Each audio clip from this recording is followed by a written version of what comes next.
علمی نالج کے معزز خواتین و حضرات، السلام علیکم۔ پرانے زمانے کی بات ہے، ایک گاؤں میں ایک نوجوان حسین و جمیل لڑکا رہتا تھا۔ وہ لڑکا بہت ہی خوبصورت تھا۔ اس کو دیکھ کر ایسا لگتا تھا کہ وہ کسی چرواہے کا بیٹا نہیں بلکہ بادشاہ کا بیٹا ہے۔ وہ اپنے تمام خاندان سے مختلف تھا۔ اس کا جسم لڑکیوں کی طرح نرم و نازک اور گورا تھا، اور اس کی زلفیں کسی بزرگ ولی اللہ سے کم نہیں تھی۔ اس کا نام شہد تھا۔ شہد کا باپ سارا دن کھیتوں میں بکریاں چراتا تھا، کیونکہ اس کے باپ کو مویشی پالنے کا بہت شوق تھا۔ شہد بھی اپنے باپ کے ساتھ بکریاں چرانے میں بہت مدد کرتا تھا اور اپنی تعلیم بھی ساتھ مکمل کر رہا تھا۔ وقت گزرتا رہا اور اس نے اپنی تعلیم بھی جاری رکھی اور اپنے باپ کی مدد بھی کرتا رہا۔ ایک دن چرواہے نے اپنے بیٹے کو بلایا اور کہا، بیٹا، اس گاؤں میں سبزہ بالکل ختم ہو چکا ہے اور مویشی بہت کمزور ہو گئے ہیں، کیونکہ پچھلے 6 ماہ سے اس گاؤں میں بارش نہیں ہوئی، لہٰذا ہمیں یہاں سے جانا پڑے گا اور کوئی دوسرا گاؤں ڈھونڈ کر وہاں ہجرت کر جائیں گے۔ شہد کے باپ کو اس کے دوست نے ایک گھوڑے کا بچہ تحفے میں دیا تھا۔ اس کا باپ بکریوں کے ساتھ گھوڑے کے بچے کو بھی چراتا تھا اور اب وہ مکمل ایک گھوڑا بن گیا تھا۔ شہد نے ابے سے کہا، ابا جان، ہجرت کرنے سے پہلے ایک اچھے علاقے کا معائنہ کر لیتے ہیں۔ اس نے اپنے بیٹے کی بات سے اتفاق کر لیا۔ جب صبح ہوئی تو شہد اپنے گھوڑے پر سوار ہوا اور ڈھونڈتا ڈھونڈتا ایک گاؤں میں جا پہنچا۔ اس گاؤں کے سبزے کو دیکھ کر اس کی عقل حیران ہوئی کہ اللہ تعالیٰ نے اس گاؤں کو اتنی نعمتوں سے نوازا ہوا ہے۔ اس گاؤں کے ساتھ چھوٹا سا جنگل تھا اور اس گاؤں میں ایک نہر بھی تھی۔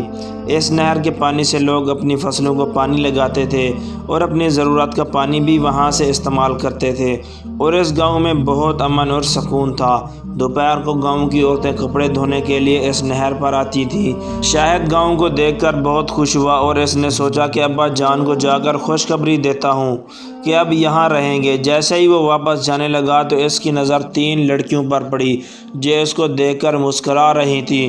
نوجوان سمجھا کہ شاید مجھے غلط فہمی ہو رہی ہے اور وہ چلا گیا، لیکن وہ لڑکیاں اس کو دیکھ کر پہلی نظر میں پسند کرنے لگیں اور ایک دوسرے سے پوچھنے لگیں کہ یہ شہزادہ کہاں رہتا ہے اور یہاں کیا کرنے آیا ہے۔ لیکن چند لمحوں بعد وہ واپس لوٹ گیا اور جب گھر جا کر اپنے باپ کو یہ خوشخبری دی تو اس کا باپ بہت خوش ہوا اور اس گاؤں کی طرف روانہ ہونے کے لیے تیاری کرنے لگے۔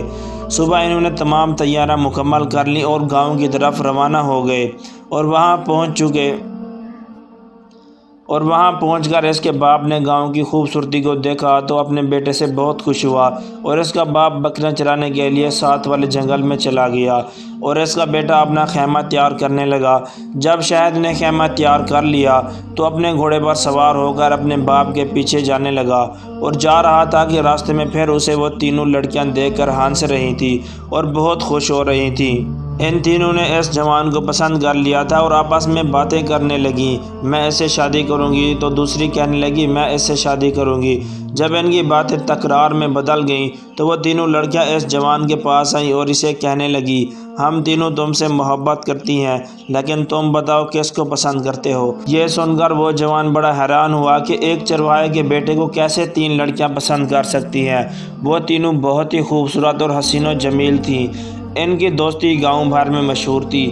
اب ان تینوں نے ایک دوسرے سے وعدہ کر لیا تھا کہ یہ شہزادہ جس لڑکی کو پسند کرے گا ہم اس کی شادی اس سے کروا دیں گے۔ شہد نے کہا، میں کسی بادشاہ کا بیٹا نہیں ہوں بلکہ ایک چرواہے کا بیٹا ہوں۔ تو انہوں نے کہا، محبت اگلے کی دولت سے نہیں ہوتی بلکہ دل سے ہوتی ہے۔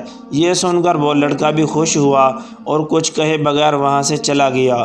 وہ لڑکا جنگل میں ایک درخت کے نیچے بیٹھا یہ سوچ رہا تھا میں کس لڑکی کو پسند کروں، اور وہ کسی لڑکی کا دل بھی نہیں توڑنا چاہتا تھا اور اس کی سمجھ میں کوئی بات نہیں آ رہی تھی۔ وہ انہی سوچوں میں گم تھا کہ ایک بزرگ وہاں سے گزرے اور وہ بہت پریشان لگ رہے تھے۔ لڑکے نے ان سے پوچھا، بابا جی تم اتنے پریشان کیوں لگ رہے ہو؟ تو وہ بزرگ اس لڑکے کے پاس آئے اور کہا، بیٹا میں جنگل میں لکڑیاں کاٹ رہا تھا، کلہاڑا میرے ہاتھ سے پھسلا اور نہر میں جا گرا، اور مجھ میں اتنی ہمت نہیں ہے کہ میں اپنا کلہاڑا نہر سے نکال سکوں۔ وہ کلہاڑا کوئی معمولی نہیں تھا بلکہ میری پشتوں کی نشانی تھی۔ شہد نے کہا، میں آپ کی مدد کر دیتا ہوں، اور وہ اس کے ساتھ گیا اور نہر میں چھلانگ لگا کر کلہاڑا نکال کر آیا۔ جب اس نے کلہاڑا دیکھا تو اس کی خوشی کی کوئی انتہا نہ رہی اور وہ اس کو دعائیں دینے لگا۔ لیکن جب لڑکا جانے لگا تو اس بزرگ نے کہا بیٹا تم بتاؤ تم اتنے پریشان کیوں لگ رہے ہو؟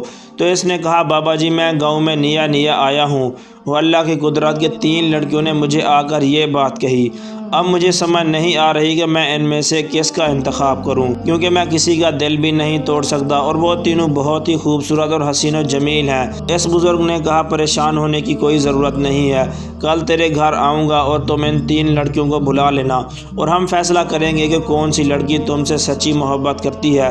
جو لڑکی تم سے سچی محبت کرتی ہوگی تم اس کو اپنا ساتھی مقرر کر لینا۔ جب صبح ہوئی تو وہ بزرگ آیا تو 3 لڑکیاں اور وہ لڑکا وہاں موجود تھے۔ بزرگ نے ایک لڑکی اور شہد کو خیمے میں چند لمحوں کے لیے بند کر دیا، اس کے بعد اس لڑکی کو باہر آنے کے لیے کہا اور دوسری لڑکی کو اندر بھیج دیا، اور پھر چند لمحے گزرنے کے بعد دوسری لڑکی باہر آ گئی اور تیسری کو اندر بھیج دیا، اور چند لمحوں بعد ان دونوں کو باہر آنے کے لیے کہا۔ جب شہد باہر آیا تو اس بزرگ نے کہا یہ تیسری لڑکی تم سے بے انتہا محبت کرتی ہے اور تمہیں زندگی میں کبھی دھوکہ بھی نہیں دے گی، اور باقی 2 تمہارے حسن پر عاشق ہوئی تھی لیکن یہ تم سے سچی محبت نہیں کرتی۔ لڑکا بہت حیران ہوا کہ بزرگ نے کیسے جان لیا۔ لڑکے نے پوچھا بابا جی یہ تم نے کیسے پتہ لگایا؟ اس بزرگ نے کہا جب ان دونوں کو تمہارے ساتھ اکیلے خیمے میں بھیجا تھا اور جب وہ واپس باہر آئیں تو ان کے چہرے پر پریشانی تھی اور ان کے چہرے پر ایک خوف تھا، جبکہ تیسری لڑکی باہر آئی تو وہ بہت خوش تھی۔ اور جو انسان کسی سے محبت کرتا ہے اور اس کے ساتھ کسی اکیلی جگہ میں ہو تو اس کو اپنی عزت کی پرواہ نہیں ہوتی، کیونکہ وہ اس سے سچی محبت کرتی ہے اور اس پر بھروسہ کرتی ہے اور اس کو کوئی خوف محسوس نہیں ہوا۔ جبکہ وہ دونوں لڑکیاں جب تمہارے ساتھ اکیلی موجود تھیں تو ان کے اندر ہی اندر دل میں بہت خوف تھا کہیں تم ان کی عزت پر ہاتھ نہ ڈال دو، اور میں سمجھ گیا کہ یہ تیسری لڑکی تم سے بہت محبت کرتی ہے۔ اس کے بعد اس نوجوان نے اس لڑکی سے شادی کر لی اور وہ ہنسی خوشی اپنی زندگی گزارنے لگے۔